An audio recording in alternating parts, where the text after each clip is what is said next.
Bienvenidos queridos amigos, qué alegría poder saludarlos en este día. Gracias por acompañarme nuevamente aquí al canal de YouTube. Yo soy el pastor Antonio Araujo, si aún no me conocen, pastor de la Iglesia Adventista en el Perú, y cada semana compartimos el video, un comentario de la lección de la escuela sabática. Hoy tenemos una lección maravillosa. Toma un lapicero, toma allí la lección, tu Biblia, un resaltador, porque hay varios conceptos que tenemos que tomar en cuenta el día de hoy que nos va a ayudar también para las lecciones que vienen más adelante. Así que por favor necesito que estés concentrado, concentrada de principio a fin en este video. Y antes de avanzar, quiero dar gracias a todos mis amigos que estuvieron orando por mí. Esta semana yo fui afectado por el coronavirus y gracias a Dios estoy mejorando. No estoy al 100%. Y una de las cosas que más me afectó fue justamente la voz. Así que, pero de todas maneras, yo no quería pasar por alto el estudio de esta semana, más aún sabiendo que es un tema importante para todos. Así que estamos aquí haciendo lo posible. Gracias siempre por compartir estos videos, por suscribirse al canal, porque eso también permite que este mensaje continúe llegando a miles de personas más en todo el mundo. Gracias a todos y vamos a hacer una oración en este momento para que Dios nos pueda bendecir en el estudio. Acompáñame, vamos a orar. Querido buen Dios y Padre, estamos listos para ver tu palabra y para dejar que solamente tu voz sea quien hable a nuestros corazones. Danos iluminación, ilumínanos, Señor. Tu Espíritu Santo nos guíe, nos enseñe con la verdad y que juntos podamos guardar esa esperanza de tener a Jesús como nuestro mediador. Te pedimos esto en el nombre de Jesús. Amén, Señor. Bien, para iniciar el estudio, mis queridos amigos, necesitamos entender el concepto básico del pacto, ¿está bien? Una vez que entendamos esto, no voy a profundizar, pero sí voy a dar los conceptos claros acerca de este tema. Y yo creo que si entendemos esto, vamos a seguir comprendiendo lo que viene a continuación en los 5 días de la lección que estudiamos, ¿ya? Así que, en primer lugar, definamos qué es un pacto. Un pacto era un acuerdo que se tomaba. Un acuerdo era un convenio que se hacía entre dos o entre más personas. Un convenio para decidir qué hacer o también para decidir qué no hacer. Lo que hace Dios con el pueblo de Israel es hacer un pacto. Ahora, este pacto que Dios hace con su pueblo no lo hizo por primera vez con el pueblo de Israel. Este pacto ya tenía precedentes. Dios hizo un pacto con Abraham, Dios hizo un pacto con Jacob, Dios hizo un pacto con Noé, Dios hizo un pacto con Adán. Entonces lo primero que tenemos que entender es que no son varios pactos, es un solo pacto. No es que Dios tuvo una forma de salvar a la humanidad antes de que Jesús venga al mundo y otra forma de salvar a la humanidad después que Jesús vino al mundo. La salvación siempre fue por la gracia, nunca la salvación fue por las obras. Solamente que Dios instauró una forma didáctica para que el pueblo de Israel conociera acerca del Cordero que vendría a liberarlos del pecado. Esa forma didáctica Dios lo hizo para el pueblo de Israel a través del santuario y a través de los ritos de sacrificios. A través de todo ello, Dios quería que el pueblo comprendiera que ese cordero que se sacrificaba era símbolo del verdadero cordero que vendría. Pero lamentablemente el pueblo de Israel no puso su fe en lo que vendría más adelante, sino que el pueblo puso su fe en lo que tenía allí presente. Entonces ellos comenzaron a vivir una vida en cuestión no de la gracia de Dios, sino de la salvación por las obras y por los méritos que ellos hacían. Esto tiene que ver con el antiguo pacto. Ahora, ¿por qué hay un nuevo pacto? Vuelvo a repetir, no son 2 pactos, es un solo pacto. Este pacto lo hizo Dios con Adán. Y para entender por qué es un solo pacto y no son 2 pactos, necesitamos leer Hebreos 11 en el versículo número 20, que dice así: que el Dios de paz, que resucitó de los muertos a nuestro Señor Jesucristo, el gran pastor de las ovejas, por la sangre del pacto eterno. Estamos hablando del libro de Hebreos, no hemos llegado todavía en la lección a estudiar este texto, llegaremos más adelante, pero yo quería adelantarme para que podamos entender que el pacto es eterno. No habla de que Jesús murió basado en el pacto antiguo, basado en el pacto nuevo, no, en el pacto eterno. ¿Y cuál era ese pacto eterno? El deseo de Dios de que el ser humano pueda tener dominio para que pueda fructificar, para que pueda multiplicar y para que pueda ser de bendición a las naciones. Eso fue lo que Dios le dijo a Adán. Cuando tú lees Génesis 1, 26 al 28, ese fue el deseo de Dios para Adán. Pero ese pacto se quebró por la entrada del pecado. Pero cuando tú vas al libro de Génesis 9, del 1 al 17, vas a encontrar que esa misma forma de pacto, ese mismo deseo de Dios para Adán, Dios le dijo a Noé. Más adelante, Dios le dice a Abraham que haría de él una gran nación y que sería de bendición y que las familias serían benditas por él. ¿Cambió algo el pacto de Abraham con el pacto de Adán? No, no cambió nada. Siempre fue el mismo pacto, porque el pacto era un pacto eterno. Lo mismo pasó con David cuando tú lees Salmos 89. Dios le dijo a David que de su descendencia vendría alguien que traería bendición a las naciones. ¿Me dejo entender? Es un solo pacto, solamente que este pacto eterno, Dios lo enseña de una forma diferente al pueblo de Israel. Dios quería, como te mencioné hace un momento, que el pueblo de Israel comprendiera a través de los sacrificios, a través del ritual del santuario y a través de las fiestas. No había mejor pacto que el sinaítico, no había mejor pacto que el sinaítico para que el pueblo comprendiera el plan de la salvación. Pero lamentablemente el pueblo no entendió con eso. A eso se le conoce como antiguo pacto. ¿Me dejo entender?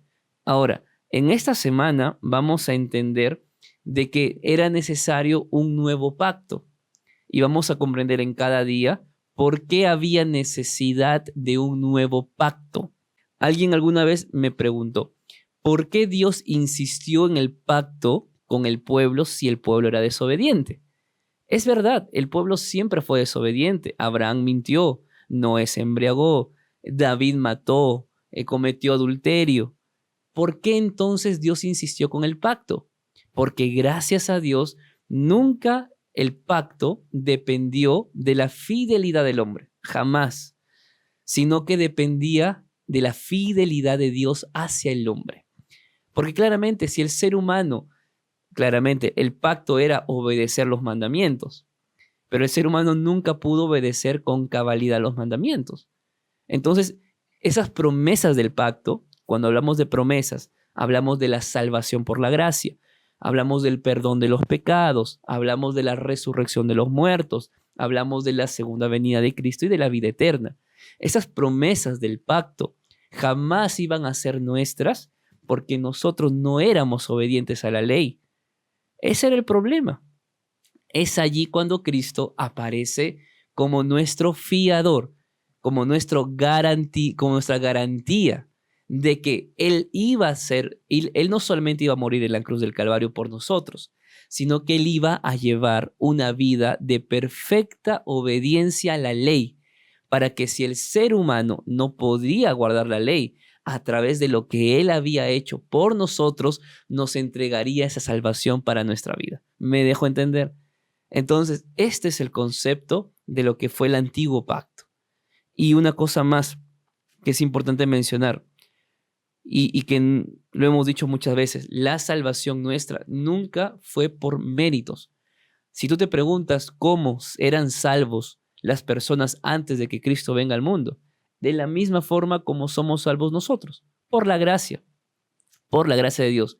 Por eso, en un concepto quizá que te puede ocasionar un poquito de duda, no duda, sino un poquito de lucha cognitiva, es que el nuevo pacto que vamos a ver ahora era más antiguo que el mismo antiguo pacto, ¿no? Porque la salvación siempre fue por la gracia.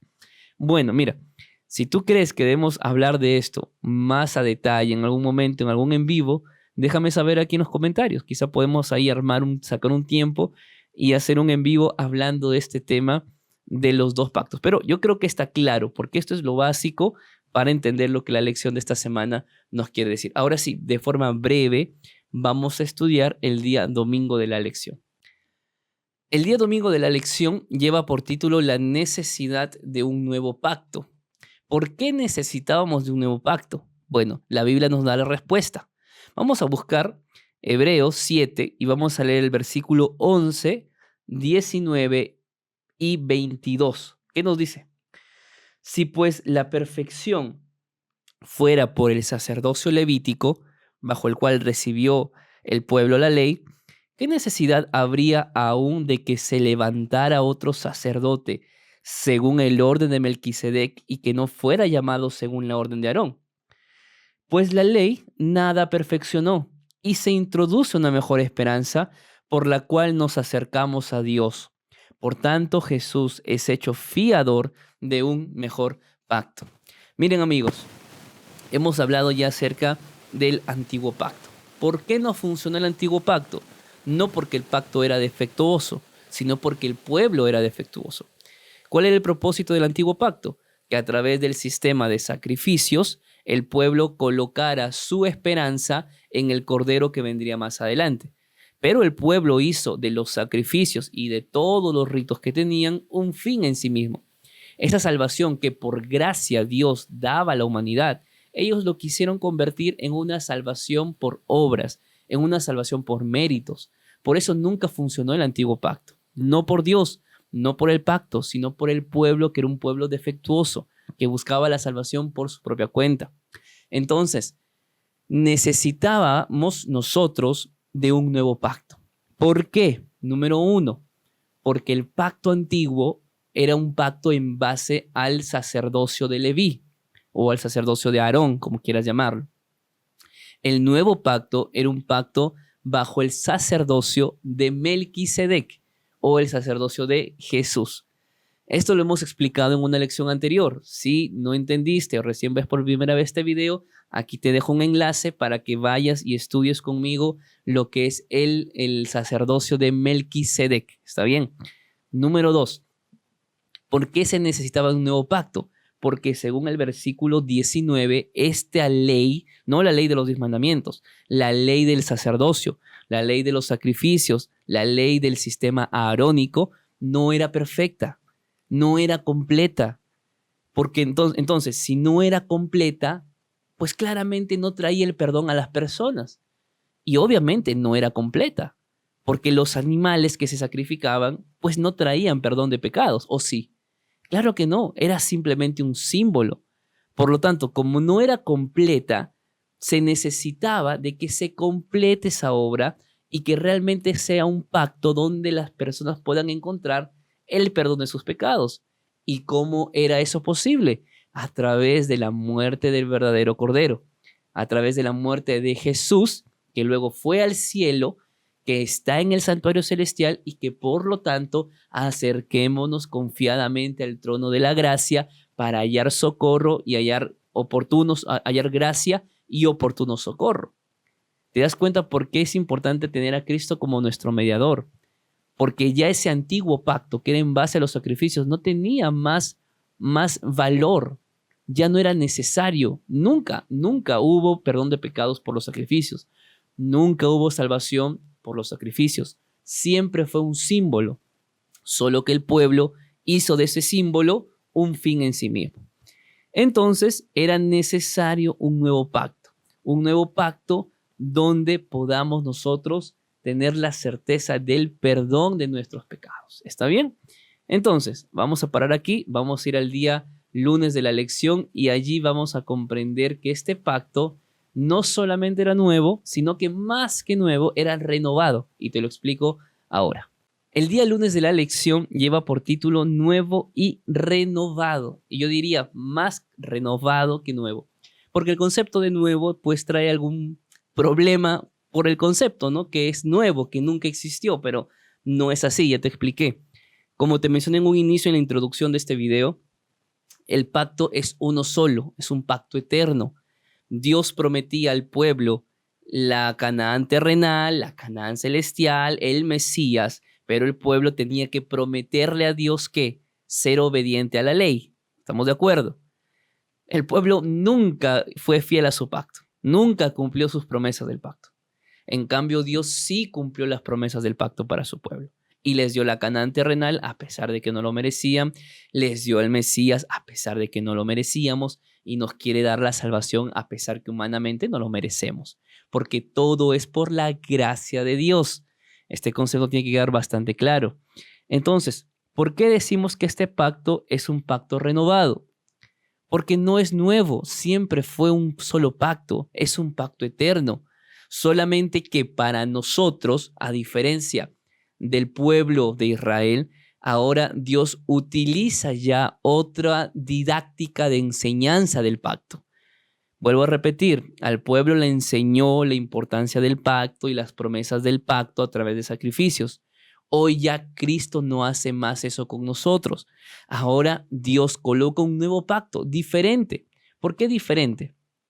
Cuando leemos nosotros Jeremías en el capítulo 31, versículos 31 al 34, vamos a encontrar algo importante. Así que vamos a leer ahora qué nos dice el libro de Jeremías en el capítulo 31, en los versículos 31 al 34. Dice así: Vienen días, dice Jehová, en los cuales haré un nuevo pacto con la casa de Israel y con la casa de Judá, no como el pacto que hice con sus padres el día en que tomé su mano para sacarlos de la tierra de Egipto, porque ellos invalidaron mi pacto, aunque fui yo un marido para ellos, dice Jehová.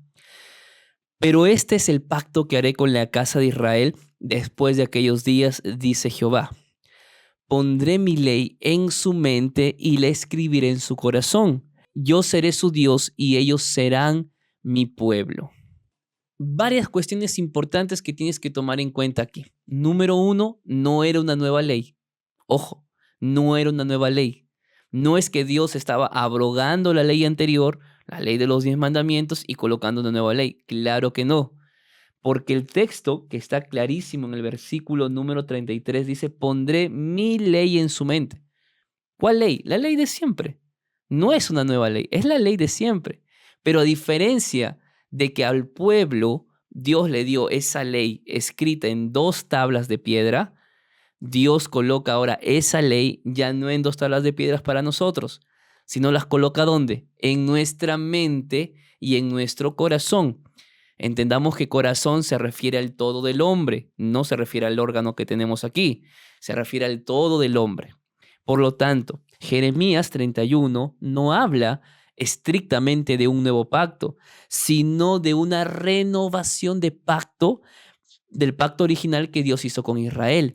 Pero esta vez, esa renovación de pacto, esa nueva forma de mostrarnos el pacto, ahora esa nueva forma lo hace con nosotros, colocando la ley en el corazón y colocando la ley en la mente. ¿Está claro entonces? Estamos hablando de un pacto renovado.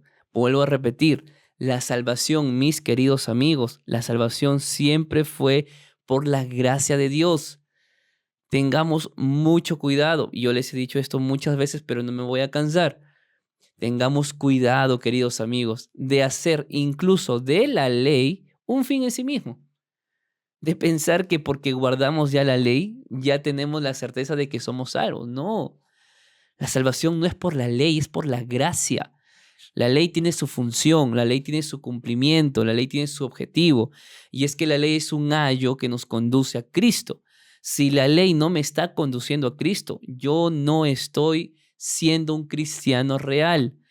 Si la ley me está haciendo guardar la ley simplemente, no desobedecerla, hacer las cosas buenas el sábado, no hacer algunas cosas en el sábado, y pienso que ya con eso me es suficiente, no, estoy errado, estoy equivocado. La ley nunca fue un fin en sí mismo. La ley es un ayo que nos conduce a Cristo, porque Cristo es el único que nos da la salvación. ¿Por qué la salvación? Porque la salvación siempre fue por la gracia de Dios. Yo quiero que leamos en este día lunes la cita que está en Conflicto de los Siglos, en Camino a Cristo, página 52, que me parece que resume en gran manera lo que estamos diciendo. Vamos a leerlo, esto está en el día viernes de la lección, que dice así: si nuestro corazón es regenerado a la semejanza de Dios, Si el amor divino es implantado en el alma, ¿no se manifestará la ley de Dios en la vida? Cuando el principio del amor es implantado en el corazón, cuando el hombre es renovado conforme a la imagen de quien lo creó, se cumple la promesa del nuevo pacto. Pondré mis leyes en su corazón y también en su mente las escribiré. Y si la ley está escrita en el corazón, ¿no modelará la vida? La obediencia, el servicio y la lealtad del amor es la verdadera señal del discipulado. Increíble cita, amigos. ¿Te das cuenta dónde está el fundamento de la obediencia a la ley? En el amor a Dios. Por eso el día lunes nos da para leer incluso el texto de Deuteronomio 6, 4 al 6. ¿Y qué dice? Jehová el Señor, Jehová uno es. Amarás al Señor tu Dios con todo tu corazón. La Biblia no dice obedece al Señor con todo tu corazón, porque la obediencia correcta es resultado del amor hacia Dios, del amor completo, del amor total, pleno, perfecto hacia Dios. ¿Me dejo entender? Lo que Elena de White nos dice aquí, lo que la sierva del Señor dice es preciso. ¿Dónde está el fundamento de la obediencia a la ley? En el amor, en el principio del amor. Cuando el principio del amor está en nuestra vida, porque conocemos a Dios, porque Dios es amor, este principio de la vida, del amor, se va a manifestar cada día en la obediencia a la ley, amigos. Qué maravilloso, ¿verdad? Por eso este pacto no es nuevo. Vuelvo a repetir, es un pacto renovado. Un pacto renovado y que tenemos que vivirlo como la Biblia enseña. No tenemos que vivir el pacto como Israel, pensando de que este es un fin en sí mismo. Nunca, nunca. La salvación se consigue o es un regalo que solamente Dios nos da por la gracia de Jesús. Nada más que eso. Así que guardemos ese concepto bíblico en nuestra mente. Entramos al día martes de la lección. Lleva por título El nuevo pacto tiene mejor mediador. Vamos a leer el libro de Hebreos en el capítulo 8 y vamos a ir explicando estos versículos que tenemos por delante. Vamos a empezar leyendo el versículo número 1, que dice así. Ahora bien, el punto principal de lo que venimos diciendo es que tenemos tal sumo sacerdote, el cual se sentó a la diestra del trono de la majestad en los cielos. En primer lugar, no es cualquier sacerdote, no es cualquier sumo sacerdote, es el sacerdote o el sacerdocio de Cristo Jesús. Quiero responder una pregunta que dejaron allí en el canal de YouTube y me dijeron así, ¿por qué el sacrificio de Cristo era mejor que el sacrificio de Aarón? Te respondo de esta forma. Porque el sacrificio de Aarón era una ofrenda, era en base a ofrenda de animales. No redimían a nadie y además de eso tenían que ser continuas, cada día. El sacrificio de Jesús fue una sola vez y para siempre. El sumo sacerdocio aarónico o el sacerdocio levítico necesitaba de una purificación anual para entrar en el lugar santísimo. En cambio, el sumo sacerdocio de Cristo, él entró una vez y para siempre en el santuario para acercarnos a nosotros también al santuario celestial. Por eso el sacerdocio de Cristo era mucho mejor que el sacerdocio levítico y era completo, algo que el sacerdocio levítico no tenía. Versículo 2. Él es ministro del santuario y de aquel verdadero tabernáculo que levantó el Señor y no el hombre. Mejor dicho, el santuario terrenal y los sacrificios y todo el sistema levítico era una imagen de algo más grande que habría. ¿Que hay dónde? En el cielo. Cristo es el verdadero ministro y el santuario es el santuario del cielo es el verdadero tabernáculo. ¿Me dejo entender? Era simplemente sombra y figura lo que estaba aquí en la tierra. Sombra y figura, nada más que eso. Versículo 3. Todo sumo sacerdote está constituido para presentar ofrendas y sacrificios, por lo cual es necesario que también éste tenga algo que ofrecer. Claro, Jesús también tenía algo que ofrecer. ¿Y qué fue lo que ofreció? Su vida. Su vida. Eso fue lo que él ofreció. Qué maravilloso, ¿verdad? Por eso no había necesidad más de matar corderos, sacrificar animales, porque el verdadero cordero había llegado. ¿Qué fue lo que Juan el Bautista le dijo a Jesús? He aquí el Cordero de Dios que quita ¿qué? El pecado del mundo. y era Jesús quien aparecía allí. Versículo 4, vamos a leer. Así que si estuviera sobre la tierra, ni siquiera sería sacerdote, habiendo aún sacerdotes que presentan las ofrendas según ley. ¿De qué está hablando aquí? Y lo hemos explicado en alguna lección pasada.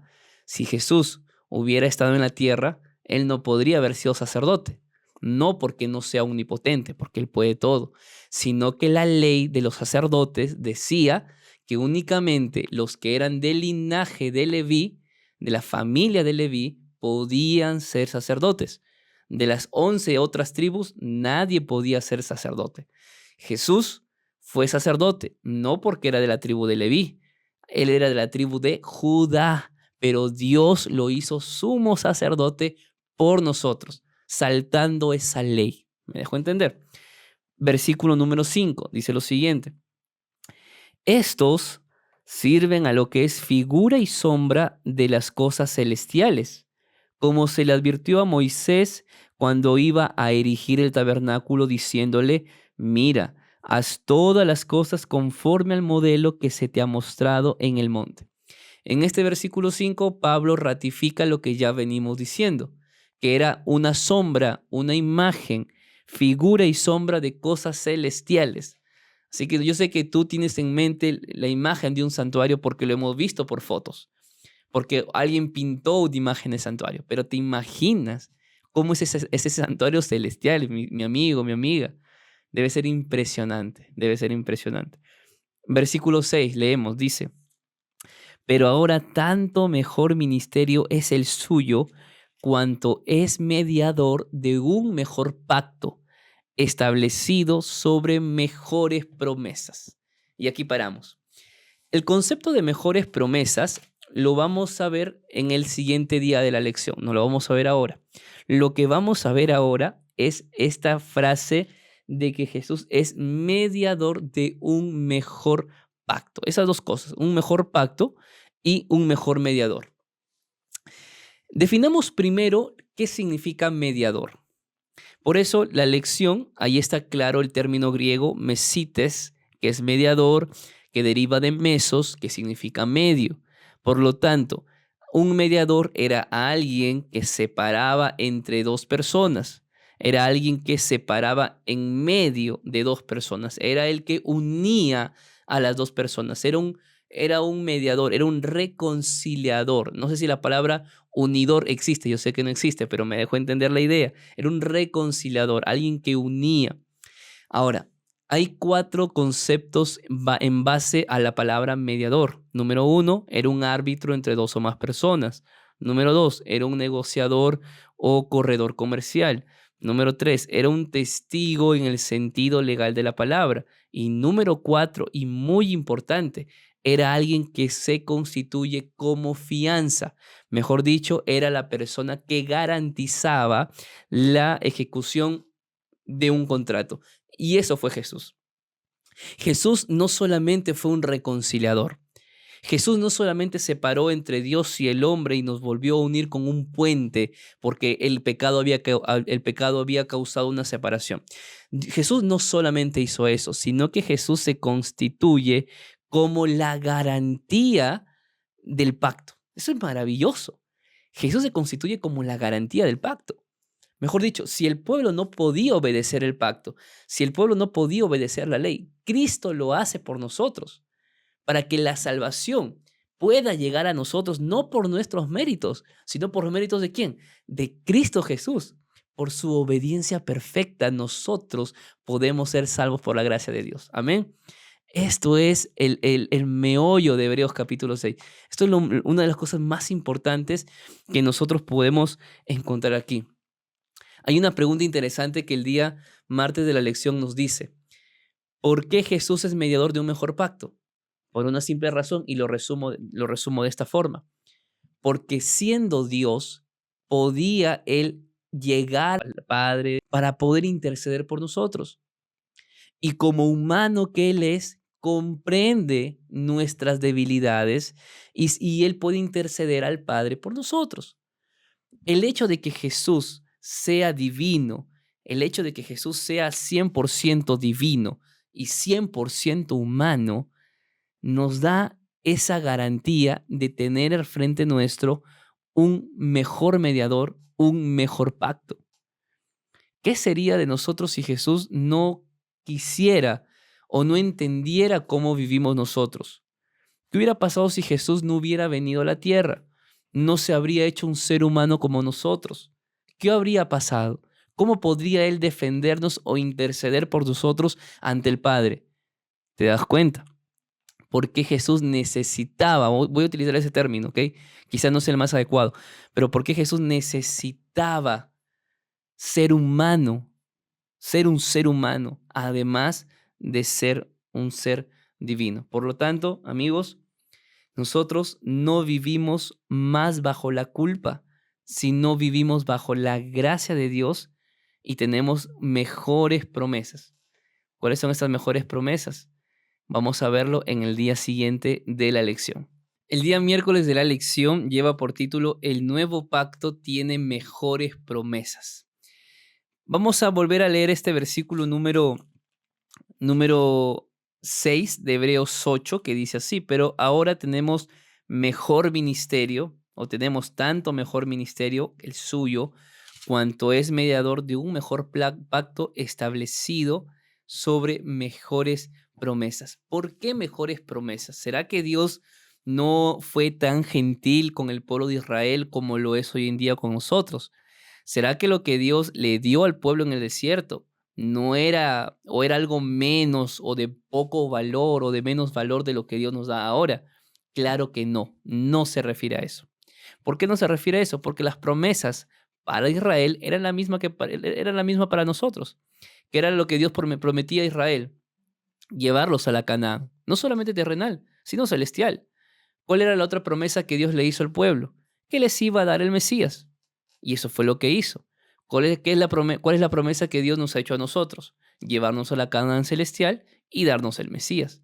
¿Es diferente? No, es lo mismo. Son las mismas promesas. Entonces, ¿dónde está la diferencia? La diferencia está en la clase de promesa. ¿En qué sentido? Hay dos textos que la lección nos dice que tenemos que leer, que es Éxodo 24, 1 al 8 y Hebreos 10, 5 al 10. Y la pregunta dice, ¿cuáles son las similitudes y la diferencia entre estas dos promesas?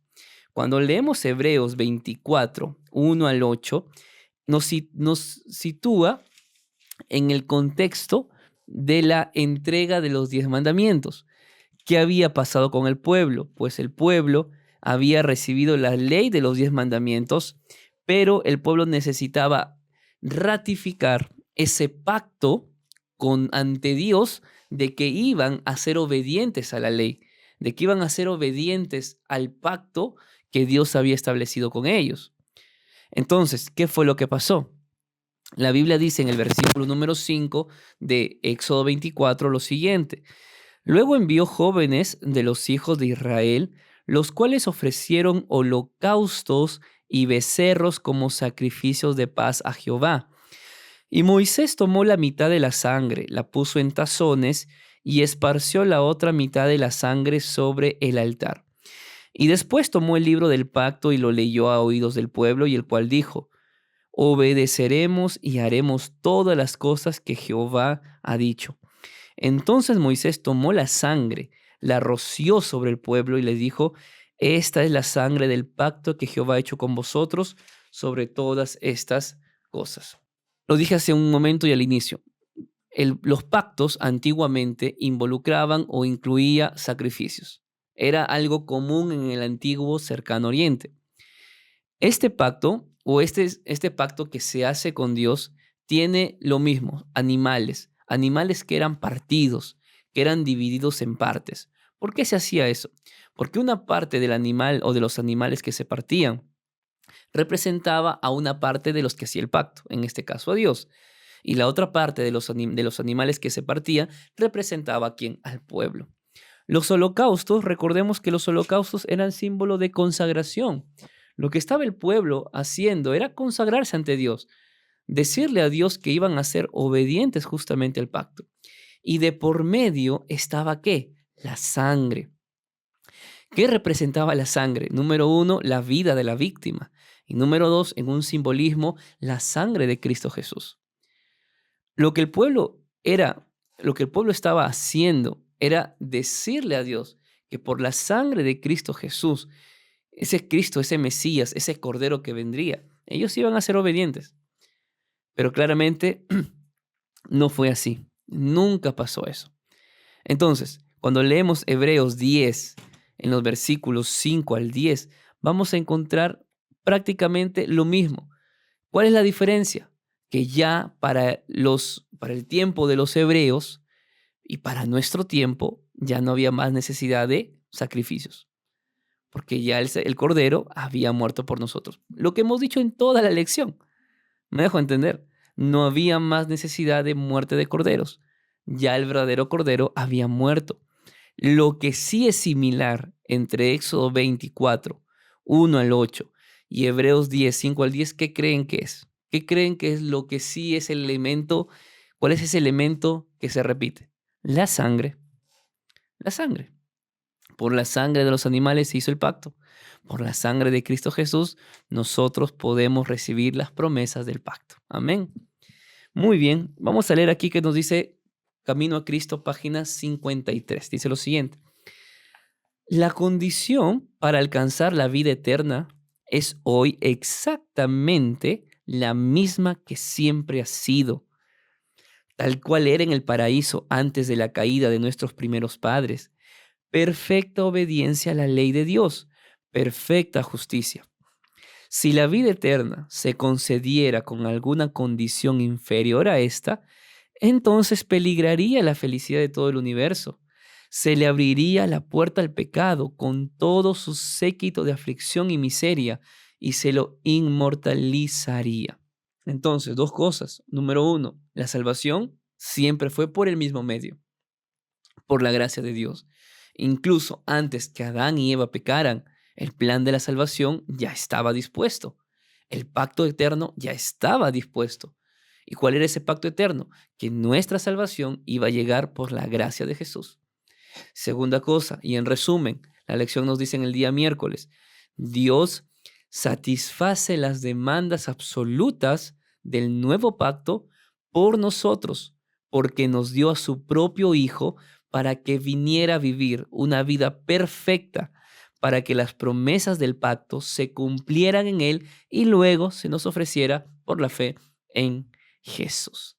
Muy bien, yo creo que está aclarándose más este tema del pacto. Si todavía tienes dudas, ora mucho a Dios, investiga más y deja que la Biblia te responda. ¿Está bien?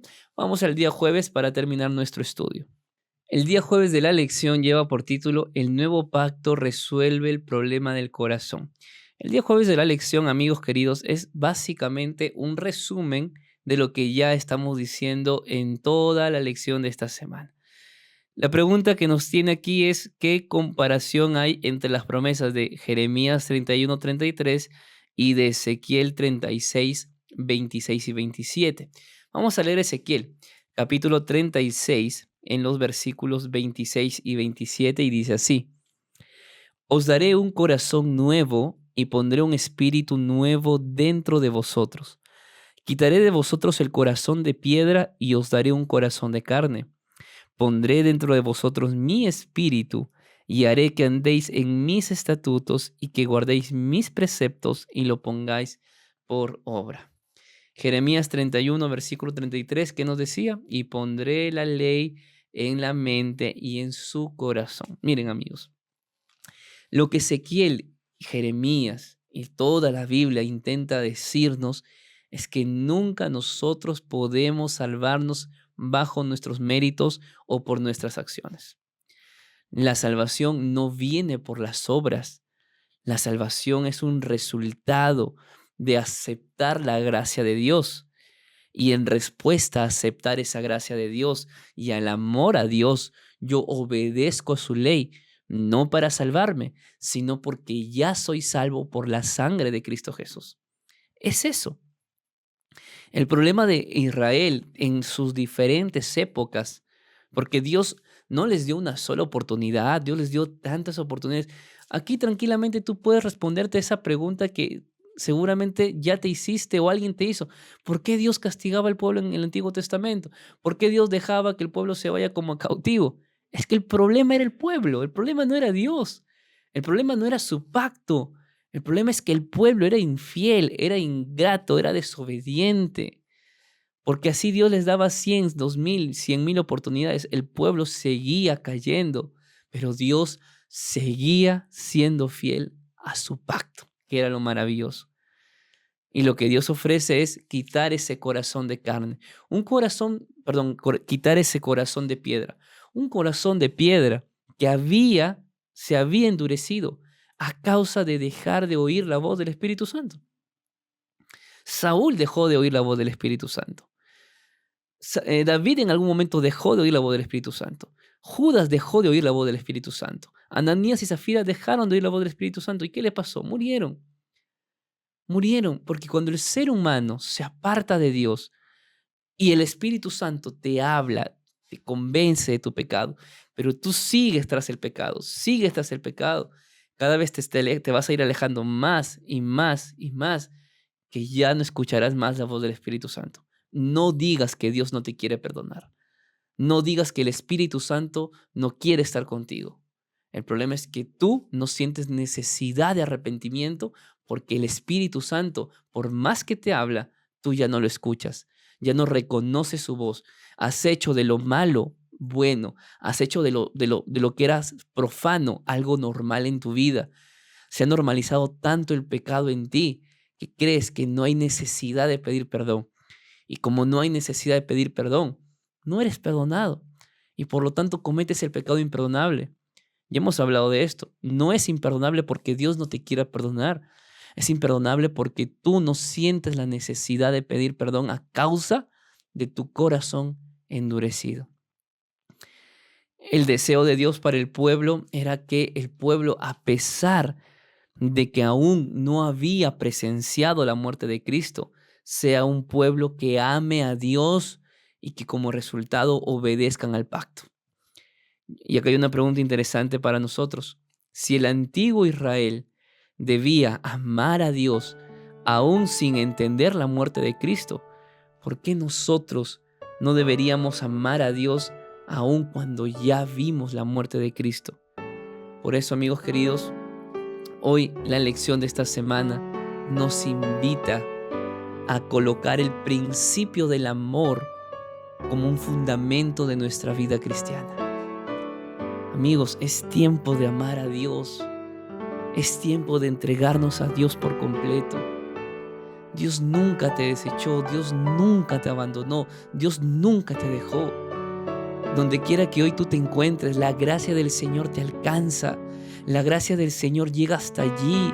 Donde un día tú dejaste a Dios, Dios continúa esperándote para volver a casa otra vez.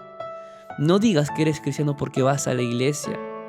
Muestra que ese cristianismo nace de un corazón redimido por Jesús, nace de un corazón agradecido por Dios y que ahora externamente lo muestras como un resultado natural de ese amor que sientes por Él. Por eso, la Biblia nos dice en Juan 14:15, si me amáis, ¿guardad qué? Guardad mis mandamientos. Queridos amigos, hagamos del amor hacia Dios el principio y el fundamento de nuestra vida cristiana. Gracias a Dios porque tenemos un mejor mediador. Gracias a Dios que en Cristo Jesús podemos alcanzar la salvación por su gracia. ¿Qué tal si esta semana le decimos a Dios, gracias Jesús? Solamente eso. Y en tu corazón, dale gracias a Dios por todo lo que hizo en tu vida. Pero principalmente, démosle gracias a Dios en esta semana por la salvación que nos dio. Gracias Jesús, que esa sea nuestra oración en esta semana. Que Dios te bendiga, te envío un grande abrazo y Dios mediante nos reencontramos la siguiente semana.